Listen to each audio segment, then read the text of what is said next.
Yo, dengan saya Michael Wata. Di video kali ini aku akan membahas kelanjutan cerita dari anime Hataraku Sama. Bagi kalian yang belum nonton part satunya, lebih baik nonton terlebih dahulu biar paham alur ceritanya. Dan entah kenapa setiap aku baca novelnya selalu ngakak sendiri, terutama di tingkahnya Asia. BTW, biar gak bingung sama nama karakternya, maka aku akan menyebutkan list karakternya terlebih dahulu. Raja Iblis akan aku sebut dengan Mao, Emi-Yusa akan aku sebut dengan Emilia, Chichan akan aku sebut dengan Chiho. Untuk Asia dan Urushihara bakal aku sebut seperti biasanya. Dan bagi kalian yang belum subscribe, silahkan di subscribe biar gak ketinggalan video-video selanjutnya. Dan jangan lupa untuk hidupkan notifikasinya. Jadi tanpa bacot lagi, ayo kita mulai pembahasannya.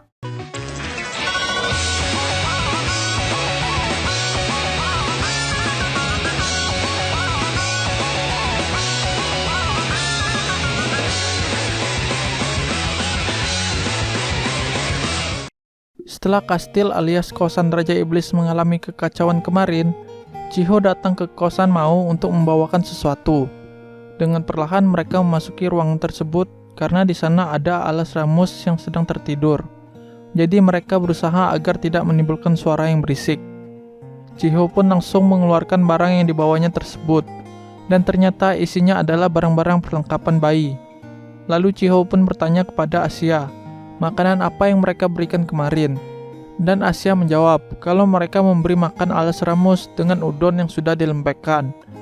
Intinya di sini Asia dibuat kebingungan oleh Chiho dengan kegunaan perlengkapan bayi. Di sini ngakak banget dah.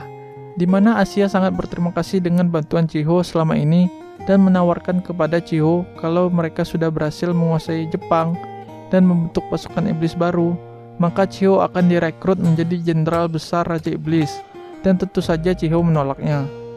Chiho menceritakan bahwa dia belajar mengurus bayi dari sepupunya yang baru menikah. Bahkan Chiho membayangkan jika suatu hari nanti dia menikah dengan Mao. Di sini Urushihara, sang ultranet dan penghasil hutang di kastil Raja Iblis, entah pergi kemana. Laptop yang selalu dibawa pun ikut menghilang. Chiho pun mengingat-ingat kembali kejadian yang menghebohkan kemarin tentang alas Ramos yang memanggil Mao dan Emilia sebagai papa dan mamanya. Jelas terlihat di sini kalau alas Ramos bukanlah bayi biasa, karena dia bisa menghentikan pedang suci Emilia menggunakan tangannya. Tetapi Emilia tetap tidak terima dengan apa yang terjadi, meskipun Chiho bersedia bertukar posisi dengan Emilia, karena ada maksud tersembunyi. You know lah kenapa. Mao juga mengatakan, jika alas Ramos dikirimkan ke Jepang dengan cara disamarkan menjadi sebuah apel, maka akan ada seseorang yang akan datang nantinya, entah itu musuh ataupun teman. Emilia berpikir bahwa semua ini ada hubungannya dengan penyerangan malaikat Sariel kemarin, dan sebenarnya dia bisa aja mengambil pedang suci Emilia menggunakan kekuatannya yang bernama Wicked Light of the Fallen, dan juga dia tidak bilang kenapa dia menginginkan pedang suci. Emilia pun bertanya apa yang terjadi dengan Sariel dan apa yang dilakukannya sekarang. Chiho pun menjawabnya dengan belak-belakan kalau Sariel sekarang telah menjadi gemuk karena selalu makan di McDonald untuk menemui Kisaki-san, dan dia selalu memesan ukuran jumbo untuk menyenangkan Kisaki-san, yang artinya Sariel telah menyatu dengan identitas palsunya, yaitu Mitsuki Sarue, manajer dari Santaki. Ditambah sekarang dia telah meninggalkan surga dan semua misinya hanya agar bisa datang ke McDonald setiap hari untuk menemui Kisaki-san, yaitu cinta pandangan pertamanya. Intinya Mao mengatakan kalau Sariel sepertinya nggak ada hubungan dengan alas Ramos. Mao beserta yang lainnya berdiskusi tentang orang tua sebenarnya dari alas Ramos, dan kemungkinan orang tua alas Ramos adalah manusia atau malaikat dan bukanlah iblis. Begitulah hasil analisis dari Mao. Mao pun membuat keputusan kalau mereka harus menunggu seseorang yang mengirimkan alas Ramos, entah itu teman ataupun lawan, sambil merawat alas Ramos. Mao juga menyentuh pipi alas Ramos yang tertidur sehingga Emilia menegur Mao, dan mereka benar-benar terlihat seperti sebuah keluarga, sehingga membuat Chiho cemburu. Setelah itu mereka berdiskusi tentang siapakah yang akan merawat alas Ramos, dan Suzuno pun menawarkan diri.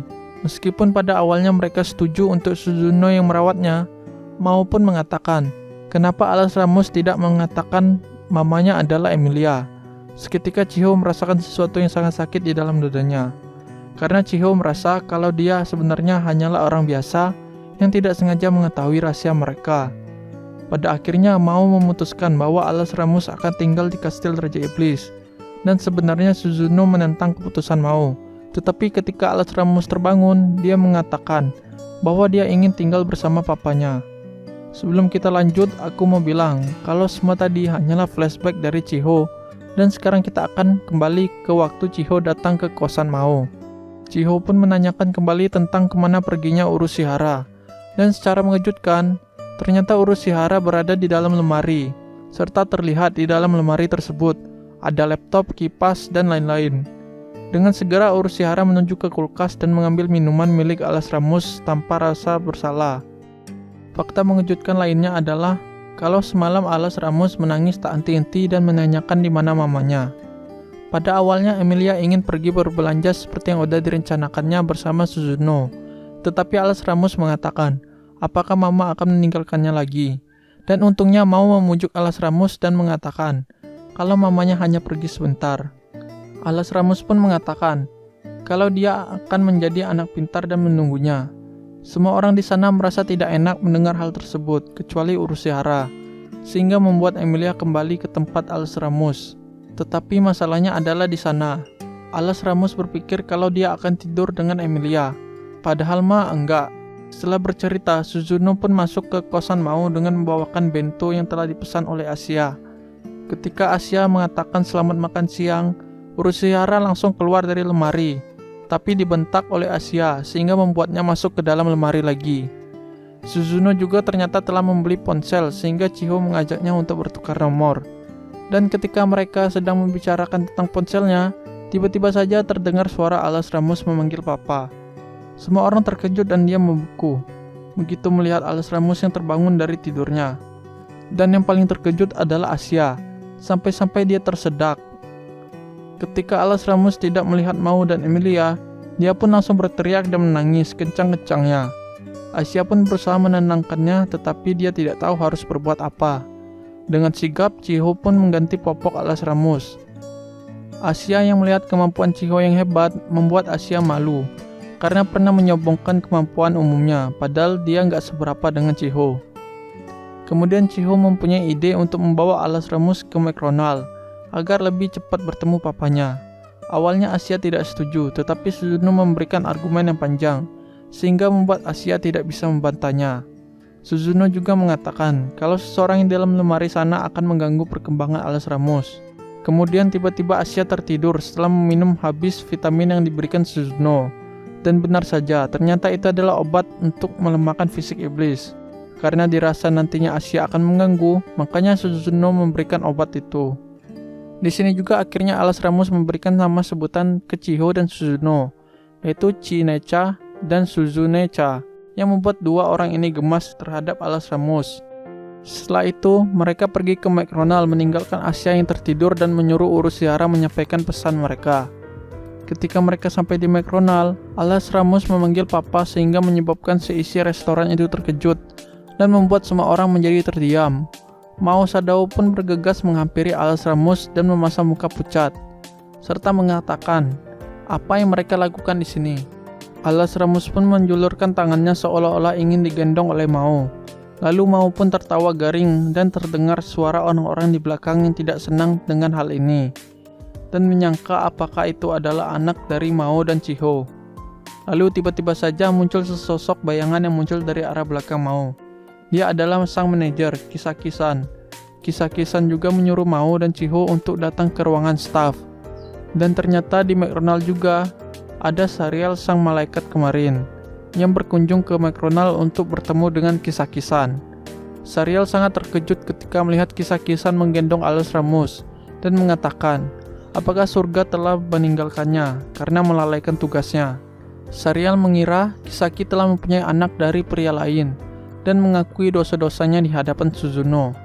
Setelah itu di ruangan staf, Kisaki menanyakan sesuatu, dan tanpa disangka Kisaki tidak memarahi Mao dan Chiho, melainkan menanyakan usia Alas Ramus, dan dia tahu bahwa itu bukan anak mereka. Walaupun Chiho menjawab itu bukan anak mereka, tetapi dia mengucapkan dengan pelan kalau dia berharap iya. Intinya di sini Mao dan Chiho dinasihati oleh Kisaki-san. Setelah kisah-kisan keluar dari ruangan staf, di sini Mao mengatakan bahwa dia sangat berterima kasih dengan bantuan Chiho dan mengatakan bahwa dia mempercayainya dan meminta maaf bahwa dia belum bisa menjawab perasaan Chiho yang dulu, sehingga membuat Chiho menangis. Mao pun terkejut dan panik, tetapi Chiho bilang kalau dia itu menangis bahagia. Mao yang mendengarnya pun bingung, kalau bahagia mengapa menangis. Chiho pun mengatakan, tidak peduli apa jawabannya nanti, Chiho akan menunggunya. Lalu Chiho mengatakan kalau begitulah yang namanya manusia. Setelah itu, kisah-kisan kembali ke ruang staf dengan waktu yang pas dan memberikan amplop serta meletakkannya di kepala Mao. Kemudian setelah pintu ruang staf tertutup, Mao dan Chiho pun membuka amplop tersebut. Dan isinya adalah, jangan lupa untuk subscribe, like, dan share ke teman-teman kalian.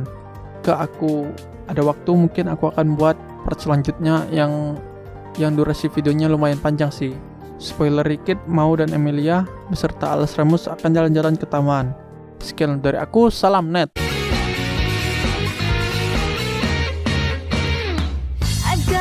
To supernatural insanity, enough to presuppose that life is peaceful and benign. But I'm caught on the rails of this masochistic thrill ride, and I know there's something I cannot lose sight of. I'm swallowed by egalitarian philosophy, and I can't figure out what my emotions even mean. But if I can't relate just exactly what I'm feeling, I'm really just a puppet on a string. As I step into the night, to the crowds I'm on the street, they're all happy in their happiness and lonely in their